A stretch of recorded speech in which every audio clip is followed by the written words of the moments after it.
Hi guys! So everyone of you should know we have this pre-notice of monster balancing and improvements.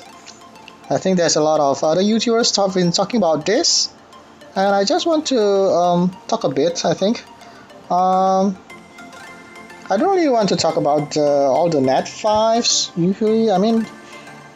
Well, Genny got nerfed, slightly nerfed, I think, but I think he is still quite useful. Why everybody is saying that Genny is nerfed and Genny is not OP anymore? But I still think Genny is still OP. Like Fairy King also has a collateral damage to Genny nerf. Second skill, the ventilate. Now you can't ventilate yourself. But the Light Fairy King got decreased cooldown time for his third skill, Light of Judgment, so I think that's fine. Paladins are for water, fire, and light got a little bit of nerf, I think. We'll see whether they are useful or not. I don't have any paladins. The most interesting net 5 buff, I think, is the Dragon, Jemir. His third skill, Illusion of Time, has an added effect for removes all harmful effects for allies, and as well as reset their cooltime, refresh their cooltime. So AB will be interesting. So everyone's like already talking like Jemir will be very useful in R5 now. And okay, so another net 5 that's got buff is the Sigmar. So everyone should be happy about Sigmar getting buff because you can fuse Sigmars. His damage is now it's proportionate to attack power and also the enemy's max HP. So Sigmars will be very useful in Kairos dungeons, in Dragons B10 especially. And of course his Ice Volcano skill now can freeze if you have you get a critical hit. Light Phoenix also got the same buff from the Holy Orb skill, attack power plus the max HP, right? Proportion. Okay, so what I'm more interested in this balance patch for this one, which I think will come out like in maybe in a day or two, probably Tuesday. I hope. Maybe as soon as Monday, but I think it will be on Tuesday. So what I'm more interested in this balance patch is all those 4-star and 3-stars. I mean, like, so that we have more things to play with, right? If come to us this balance patch like every 3 months, and I think if they changes the net 4s and net 3s, that's more applicable to free-to-play players. And I hope come to us doesn't only focus on buffing or nerfing the net 5s. I hope they buff more on the net 4s, net 3s, so that we can find some use of those storage net 4s, right? So let's take a look at those net 4s. I hope I have some of them so I can show you. Okay, the Water Sylphid, Lumericia. This monster here is a while back, like a few years ago, 2 years maybe, she can solo Giants B10. Well, it takes some time, but she can solo Giants B10. So she's good monsters in my opinion, but have been overshadowed by newer monsters that come out after her. So she got the changes from her skill is her third skill, Healing Breeze. The cooldown is now from 5 to 4 turns, decrease the cooldown time. So this one is max, so it will be reusable in 3 turns. That's quite interesting. Remove all harmful effects on target ally and fully recovers his HP. But this is a single target, but this is, I think, if on 3 turns, if you put a Violent Rune on her, this one skill helps a lot, I think. I'm not sure whether she can be that useful in the PvP, but it will be very interesting to see how we can use her. I mean, like if there's a siege battle that we only use 4-star units, so she could be quite annoying maybe in defense, or maybe useful in offense. So we'll have to find out about that. And he also has his, no, this is a healing breach-led. Okay, next I think is the Wind Sylphid, the Caches. Now she is very useful when I first start out the game. It helps me a lot in Giants B10, but then after that we have other units that are more usable. So the changes on her is increase the amount the force field skill. This one, they change it so that the amount of the damage that the shield absorbs increases the amount of the damage that's still absorbed by 33%. The shield amount is proportional to caster level, so this we have to see. So when it's awakened, the shield amount is proportional to the caster level. It changes to caster max HP. So you can build her as tanky as possible, so she can have so that the shield is like can absorb more damage, right? So it could be very interesting here. As they said also in the patch note, the Wind Sylphid, they will do some stat modifications. Stat have been adjusted to better suit the support type monster. So I hope they change the base HP, because the base HP is a bit low, 9,500. So if they change like maybe 10,000 or 11,000, 11,000 is too much I think, but that would be great, right? So if he has a higher base HP stat, you can run her like HP percent on slot 4 and 6, so he will have more bigger shield. I mean, like it can absorb more of the shield, so she will have higher shield. Okay, so that means his shield will be more powerful, right? So it's quite interesting to see how they change the base HP. Okay, so next is the Cobalt Bomber, the Fire and Dark. Wait, let me see. Fire and Dark. Do I have? Yeah, I have them. Cobalt. Let's change to by monsters. Okay, Cobalt. Where are you? Cobalt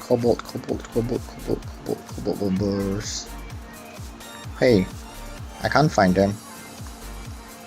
Wait a second. Where's my Cobalt Bombers? How did I miss that? Oh, okay. Fire and Dark, right? Fire and Dark, the multi-firecracker skill, the second skill. Okay. Attacks all enemies. So it changes to the block's beneficial effects. They change the block's beneficial effects to skill cooldown time of this skill will decrease by 1 turn each. Whenever the enemies are inflicted with continuous damage. So if this one is attack all enemies 3 times, right? So if each attack has a chance to deal continuous damage. So does that mean if you manage to put 3 continuous damage, you have this one ready again, the skill? Because it reduced the cool time by 1 turn each. So the cool time is 3 turns, right? So if you manage to put 3 continuous damage, that means you will have the skill again. That's quite interesting. But so you will be able to put more and more. You will be able to put a lot of continuous damage on the enemies then. It will be interesting. I mean, maybe not in PvP, but in PvE. So same with this second skill also, right? Okay. So next is Phantom Thief Wind, Julian. Now this will be very interesting. Julian, I think his damage is has a rather high damage multiplier on his skill, right? Showtime is this skill here. The Showtime has a stun rate increase from 10 to 30%. So attacks all enemy 3 times, 3 attacks. Each attack has a 30% chance to stun the enemy. So this could be very interesting, isn't it? His second skill also can stun. His first skill also can stun. So all his skills can stun now. So we might find some useful. We can we might be able to find some use for him, right?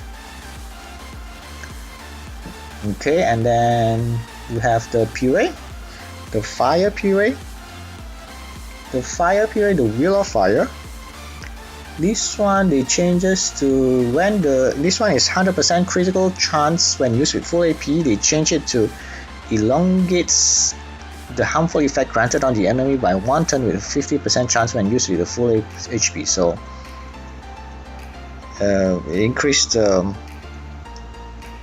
debuff on the enemy by another turn, so it attacked 3 times. So interesting.